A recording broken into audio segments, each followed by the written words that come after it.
So the Civil War trailer launched last night, and I've only just sit and watched it. I mean, there's a whole time difference. It came out like end of the day in America and like really early morning over here. But I wanted to quickly just say my reaction to it 'cause I'm a big comic book fan, and I'd asked on Twitter if you guys wanted me to talk a little bit more about comic books, and I thought this was the perfect opportunity to start talking because it's also film related, and you guys know I've done some film stuff as well on this channel. But I saw this trailer. I've actually watched it a couple times before recording this because I wasn't too sure of what to make of it. I mean, it looks great, and I'm glad the Russo brothers are coming back because I loved the first two movies. I'm so glad they're coming back. They did a great job. So the trailer actually starts with the end credits scene from Ant-Man, which I was lucky enough to watch twice in the cinema, once at a press screening and once regularly with family. And from the looks of things, they are trying to start with the plot from the actual comic. And if you've never read the Civil War comic, you're missing out. I'd say it's one of, along with like House of M, one of the best Marvel stories of the last 10 years. But obviously, it starts off with that end credit scene from Ant-Man. They've replaced the scene from the beginning of the comics with this, where it was a group of D-level superheroes who accidentally leveled a town. Or a city, rather. So it kind of sparked off this whole hero vigilante thing, and we've seen this pretty well with William Hurt's character, just saying that some people see you as heroes while others see you as above the law, you're vigilantes. And of course you've got Tony Stark on the side of, yeah, we should register, which he was in the comic, which is great.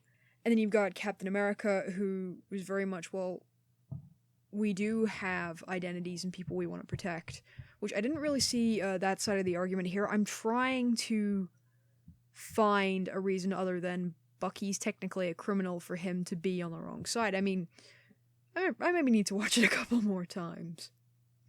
But it was great to see some shots of Black Panther, because I hadn't really been following any production stills of it, so I hadn't seen any footage of Black Panther from this, but the suit looks great, and I'm looking forward to seeing Black Panther in the actual movies, because he is a fairly important Marvel character. I mean, probably not so much nowadays, but he is fairly important. I do kind of wish they'd held off on making Civil War for a while, because one of the most interesting points in the comics that I found was Spider-Man.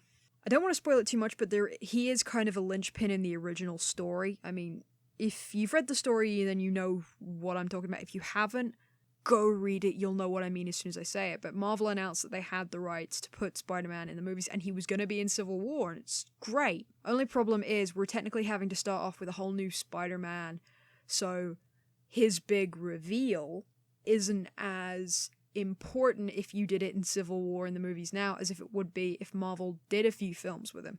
So I think they're just kind of skirting that aside, but if we'd have left Civil War for a few years, like a year or two, give us one or two Spider-Man movies and then maybe have done this, then it would have had a larger impact with people who have only been watching Marvel Cinematic films. Because it's already going to be different you coming in with not having Andrew Garfield or Tobey Maguire. So that would have been really interesting to see, but the trailer does look really great. It's got a ton of action once again. I'm glad the Russo brothers are back.